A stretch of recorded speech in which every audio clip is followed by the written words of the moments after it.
PSC tips and ട്രിക്സിലേക്ക് സ്വാഗതം. നമ്മൾ ഇന്ന് വന്നിട്ടുള്ളത് ഡിഗ്രി ലെവൽ പ്രിലിംസ് എഴുതുന്നവർക്ക് വേണ്ടിയിട്ടാണ്. നമുക്കറിയാം ഡിഗ്രി ലെവൽ പ്രിലിമിനറി എക്സാം 18-ാം തീയതിയാണ്. അപ്പോൾ വളരെ കുറച്ച് ദിവസങ്ങളേ ഉള്ളൂ, എക്സാമിനോട് അടുത്ത് കഴിഞ്ഞു. അപ്പോൾ എല്ലാവരും നല്ല രീതിയിൽ പഠിച്ചുകൊണ്ടിരിക്കുകയായിരിക്കും. അപ്പോൾ ഈ ലാസ്റ്റിലെ കുറച്ച് ദിവസം എല്ലാവരും കുറേ ടെൻഷനിലായിരിക്കും അല്ലേ, എല്ലാവരും ടെൻഷൻ അടിച്ചിരിക്കുകയായിരിക്കും. അപ്പോൾ നിങ്ങൾ ഈ സമയത്ത് ടെൻഷൻ അടിച്ച് ചെയ്യുന്ന കുറച്ച് കാര്യങ്ങൾ, ചെയ്യേണ്ടാത്ത കാര്യങ്ങളുമുണ്ട്, ചെയ്യേണ്ട കുറച്ച് കാര്യങ്ങളുമുണ്ട്. അത് നിങ്ങളെ ജസ്റ്റ് ഒന്ന് ഓർമ്മപ്പെടുത്താൻ വേണ്ടിയിട്ടാണ് ഈ വീഡിയോ ചെയ്യുന്നത്. അപ്പോൾ നമുക്ക് നോക്കാം. ആദ്യം തന്നെ പറയാം, ഇപ്പോൾ ഡിഗ്രി ലെവൽ പ്രിലിംസ് എഴുതാൻ പോകുന്ന എല്ലാവരും ഈ ലാസ്റ്റ് മിനിറ്റ് പോയിട്ട് നിങ്ങൾ പുതിയതായിട്ട് ദയവ് ചെയ്ത് ഒരു കാര്യം പഠിക്കരുത്. ഓക്കെ, നമ്മൾ ഇതുവരെ ഇങ്ങനെ പഠിച്ചുകൊണ്ട് വരുന്നുണ്ടാവും. പുതുതായിട്ട് ഒരു കാര്യം പഠിക്കാൻ പോകരുത്. എന്തൊഴികെ കറണ്ട് അഫയേഴ്സ് നമുക്ക് എവിടെ നിന്ന് എന്ത് കിട്ടിയാലും നമ്മൾ വായിക്കുന്നത് നല്ലതാണ്. കാരണം സിലബസ് നമുക്ക് തന്നിട്ടുള്ളത് അതിൽ നിന്ന് അത് മാത്രമേ ചോദിക്കുള്ളൂ അല്ലേ. അപ്പം നമ്മളത് പഠിച്ചത് തറവായിട്ട് വീണ്ടും പഠിക്കുക എന്നുള്ളതാണ് നമുക്ക് പറ്റുക. പക്ഷെ കറണ്ട് അഫയേഴ്സ് നമുക്ക് എവിടെ നിന്നാണ് ചോദിക്കുക എന്നുള്ളത് ഒരു പിടിയില്ല. 2019 ഏകദേശം ഓഗസ്റ്റ് മുതൽ ഇപ്പം 2021 വരെ ഉള്ള ഇതുവരെയുള്ള കറണ്ട് അഫയേഴ്സ് നമ്മൾ നോക്കണം. അപ്പോൾ അത് എവിടെ നിന്ന് എന്ത് ചോദിക്കുന്നുള്ളത് ആർക്കും അറിയില്ല. 20 മാർക്കിനാണ് കറണ്ട് അഫയേഴ്സ്. അപ്പോൾ അത് റാങ്ക് മേക്കിംഗ് എന്ന് പറയുന്നത് നമ്മുടെ കറണ്ട് അഫയേഴ്സ് തന്നെയാണ്. അപ്പോൾ അതുകൊണ്ട് തന്നെ കറണ്ട് അഫയേഴ്സ് നിങ്ങൾക്ക് എവിടെ നിന്ന് കിട്ടിയാലും, മോക്ക് ടെസ്റ്റിലൂടെയോ എന്തിലൂടെ നിങ്ങൾക്ക് കറണ്ട് അഫയേഴ്സ് കിട്ടിയാലും അത് നിങ്ങൾക്ക് വായിക്കാം. പക്ഷേ സിലബസ് പ്രകാരം നമ്മളിങ്ങനെ പഠിച്ചുകൊണ്ട് വന്നിട്ടുണ്ടല്ലോ, അതിൽ നമ്മൾ ഇതുവരെ പഠിച്ചെത്തിയിട്ട് ഈ ഒരു 10 ദിവസം ഇരുന്നിട്ട് പുതിയതായിട്ട് ഒരു കാര്യം നമ്മൾ പഠിക്കാൻ നിൽക്കരുത്. നമ്മൾ പഠിച്ചിട്ട് സിലബസ് ഏകദേശമൊക്കെ എത്തിയിട്ടുണ്ടാവും, എല്ലാവരും കംപ്ലീറ്റ് ചെയ്തിട്ടുണ്ടാവും. ആ പഠിച്ചു വെച്ച കാര്യങ്ങൾ നല്ല പോലെ റിവൈസ് ചെയ്യാനായിട്ട് ഉപയോഗിക്കാം. അത് റിവൈസ് ചെയ്യാന്ന് പറയുമ്പോൾ ആദ്യം മുതൽ ഇരുന്ന് ഓരോ വരിയും വായിക്കാനൊന്നും നമ്മളെ കൊണ്ട് പറ്റില്ല, അത്രയും സമയമില്ല. അപ്പം നമ്മൾ റിവൈസ് ചെയ്യുമ്പോൾ നമ്മൾ ശ്രദ്ധിക്കേണ്ട കുറച്ച് കാര്യങ്ങളുണ്ട്, അതാണ് ഞാൻ പറയുന്നത്. ആദ്യത്തെ കാര്യം എന്ന് പറയുമ്പോൾ നമ്മുടെ സിലബസ് നമ്മുടെ കയ്യിലെടുക്കുക. അതിനുശേഷം ഇപ്പോൾ ആദ്യത്തെ ഹെഡിങ് കേരള ഹിസ്റ്ററിയിൽ ഏറ്റവും കൂടുതൽ മാർക്കിന് ചോദ്യം വരാൻ ചാൻസ് ഉള്ള ഭാഗം നിങ്ങൾ പഠിക്കുമ്പോൾ പ്രീവിയസ് ഇയർ ക്വസ്റ്റ്യൻ പേപ്പർ ഒക്കെ വെച്ചിട്ടാണല്ലോ പഠിച്ച് സ്റ്റാർട്ട് ചെയ്തിട്ടുണ്ടാവുക. ഒരുവിധം പഠിച്ചെത്തിയവർക്കൊക്കെ ഏത് ഭാഗത്ത് നിന്ന് എത്രയൊക്കെ ചോദ്യങ്ങൾ വരും എന്നുള്ള ഒരു ധാരണയൊക്കെ ഉണ്ടാവും.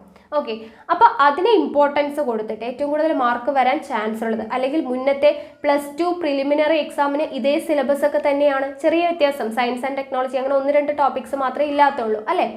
അപ്പോൾ അതിൽ ഏറ്റവും കൂടുതൽ ചോദ്യങ്ങൾ വന്നിട്ടുള്ളത് ഏത് ഭാഗത്ത് നിന്നാണ്, +2 പ്രിലിംസിൻ്റെ നമ്മൾ ക്വസ്റ്റ്യൻ പേപ്പർ നോക്കിക്കഴിഞ്ഞാൽ നമുക്ക് മനസ്സിലാകാൻ പറ്റും. അപ്പോൾ ഏറ്റവും കൂടുതൽ ഏത് ഭാഗത്ത് നിന്നാണ് ചോദ്യങ്ങൾ വന്നിട്ടുള്ളത് എന്നൊക്കെ നോക്കിയിട്ട് ആ ഏറ്റവും കൂടുതൽ ചോദ്യങ്ങൾ വന്നിട്ടുള്ള ഭാഗങ്ങൾക്ക് ഇമ്പോർട്ടൻസ് കൊടുത്തിട്ട് റിവിഷൻ ചെയ്യുക എന്നുള്ളതാണ് ആദ്യം ചെയ്യേണ്ട കാര്യം. അത് ഓരോ ഹെഡിങ്, കേരള ഹിസ്റ്ററിയിൽ ഏറ്റവും കൂടുതൽ ചോദ്യങ്ങൾ വന്നിട്ടുള്ള ഭാഗം, ഇന്ത്യൻ ഹിസ്റ്ററിയിൽ ഏറ്റവും കൂടുതൽ ചോദ്യങ്ങൾ വന്നിട്ടുള്ളത്, വേൾഡ് ഹിസ്റ്ററിയിൽ ഏറ്റവും കൂടുതൽ വന്നിട്ടുള്ളത്, അങ്ങനെ ഓരോ ഹെഡിങ്ങിൻ്റെയും താഴെ ഇമ്പോർട്ടൻസ് കൊടുത്ത് മാർക്ക് ഏറ്റവും കൂടുതൽ വന്നിട്ടുള്ളത് ഏത് ഭാഗമാണ് എന്നുള്ളത് നോക്കിയിട്ട് അങ്ങനെ ചെയ്യാം. ഓക്കെ, അപ്പോൾ ഏറ്റവും കൂടുതൽ മാർക്കിന് ചോദിച്ചിട്ടുള്ള ഭാഗങ്ങൾ ആദ്യം പഠിച്ചു പോവുക. അങ്ങനെ നമ്മൾ ഓരോ ടോപ്പിക്കായിട്ട് പഠിച്ചു പോവുക. പഠിക്കുകയല്ല, റിവൈസ് ചെയ്യുക. നിങ്ങൾ പഠിച്ചിട്ടുള്ള കാര്യങ്ങൾ ഒന്നുകൂടി റിവൈസ് ചെയ്യാനായിട്ട്. ഇനി നിങ്ങൾക്ക് പഠിച്ചിട്ട് ഒട്ടും കിട്ടിയിട്ടില്ല എന്നുള്ള കാര്യങ്ങൾ ഉണ്ടാവുമല്ലോ, അതുകൂടി ഒന്ന് ജസ്റ്റ് ഇതിനോടൊപ്പം വായിച്ചു വിടാനായിട്ട് ശ്രമിക്കുക. ഓക്കെ, പഠിച്ചു കഴിഞ്ഞതാണെങ്കിലും മാർക്കിൻ്റെ അടിസ്ഥാനത്തിൽ ഏറ്റവും കൂടുതൽ മാർക്ക് വരുന്ന ഭാഗം പഠിക്കുക. അത് കഴിഞ്ഞിട്ട് നമുക്ക് പഠിച്ചിട്ട് കിട്ടാത്ത ഭാഗങ്ങൾ ഉണ്ടെങ്കിൽ ജസ്റ്റ് അതൊക്കെ ഒന്ന് ഓടിച്ചു പോയിട്ട് റിവൈസ് ചെയ്യാൻ വേണ്ടിയിട്ട് യൂസ് ചെയ്യുക.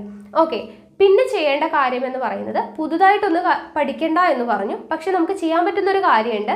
നമുക്ക് മോഡൽ എക്സാം, ഓക്കെ, ക്വസ്റ്റ്യൻ പേപ്പറോ അല്ലെങ്കിൽ മോഡൽ തൊഴിൽ വാർത്തയിലും കാര്യങ്ങളിലൊക്കെ നമുക്ക് മോഡൽ എക്സാമിൻ്റെ ഇത് കിട്ടും അല്ലേ. അപ്പോൾ അതൊന്ന് ചെയ്ത് നോക്കുക. അതൊന്ന് ചെയ്ത് നോക്കുന്നത് പോസിറ്റീവായിട്ട് എടുക്കണം. അത് ചെയ്യുമ്പോൾ നമുക്ക് കിട്ടുന്നില്ല എന്നും പറഞ്ഞ് നമ്മൾ ഡെസ്പായി പോവരുത്. പോസിറ്റീവായിട്ട് എടുക്കുക. നമുക്ക് ഇത്രയും കിട്ടും അല്ലെങ്കിൽ നമുക്കത് അറിയുന്നുണ്ട് എന്നുള്ളൊരു രീതിയിൽ പോസിറ്റീവായിട്ട് എടുക്കാം. അപ്പോൾ കുറച്ച് ക്വസ്റ്റ്യൻ പേപ്പറുകൾ ചെയ്യാനായിട്ട് നോക്കാം. ഓക്കെ, മോഡൽ ക്വസ്റ്റ്യൻ പേപ്പറോ അല്ലെങ്കിൽ പ്രീവിയസ് ഇയർ നമ്മുടെ സിലബസ് പ്രകാരമുള്ള പ്രീവിയസ് ഇയർ ക്വസ്റ്റ്യൻ പേപ്പറോ ഒക്കെ നിങ്ങൾ ചെയ്ത് നോക്കാനായിട്ട് ഈ സമയം യൂസ് ചെയ്യുക. അതുപോലെ തന്നെ മോക്ക് ടെസ്റ്റുകൾ ചെയ്യാം. കറണ്ട് അഫയേഴ്സിൻ്റെ മോക്ക് ടെസ്റ്റിന് കൂടുതൽ പ്രാധാന്യം കൊടുക്കുക. ഓക്കെ, കാരണം എന്താണെന്ന് വെച്ചാൽ കറണ്ട് അഫയേഴ്സ് ആണ് നമ്മൾ പറഞ്ഞു എവിടെ നിന്നാണ് ചോദിക്കുക എന്നുള്ളത് ഒരു ഐഡിയ ഇല്ല അല്ലേ. അപ്പോൾ കറണ്ട് അഫയേഴ്സ് 20 മാർക്കിനാണ്, പക്ഷേ 2019 മുതൽ 2021 വരെയുള്ള കറണ്ട് അഫയേഴ്സ് ഉണ്ട്. അപ്പോൾ എവിടെ നിന്ന് ചോദിക്കുമെന്നുള്ള ഒരു ഐഡിയ ഇല്ലാത്തതുകൊണ്ട് നമുക്ക് എവിടെ നിന്ന് എന്ത് കിട്ടിയാലും നമുക്കത് വായിച്ചാൽ ആ ഒരു വായിച്ച ഓർമ്മയിലെങ്കിലും നമുക്ക് കിട്ടിയ അത്രയും നല്ലതല്ലേ. അപ്പം നമ്മൾ എന്ത് ചെയ്യുക, മോക്ക് ടെസ്റ്റ് അറ്റൻഡ് ചെയ്യുന്നത് കറണ്ട് അഫയേഴ്സിൻ്റെ മോക്ക് ടെസ്റ്റ് അറ്റൻഡ് ചെയ്യുക. അപ്പോൾ നമുക്ക് അത്രയും ക്വസ്റ്റ്യൻസ് കൂടുതലായിട്ട് കിട്ടും. ഓക്കെ, അപ്പോൾ കറണ്ട് അഫയേഴ്സിൻ്റെ മോക്ക് ടെസ്റ്റ് അറ്റൻഡ് ചെയ്യുക എന്നുള്ളതാണ് അടുത്തൊരു കാര്യം എന്ന് പറയുന്നത്. ഓക്കെ, അപ്പോൾ ഈ രീതിയിൽ ഒന്ന് പഠിക്കുക. പുതുതായിട്ട് ഒരു കാര്യം പഠിച്ച് തലയിൽ കയറ്റാതിരിക്കുക.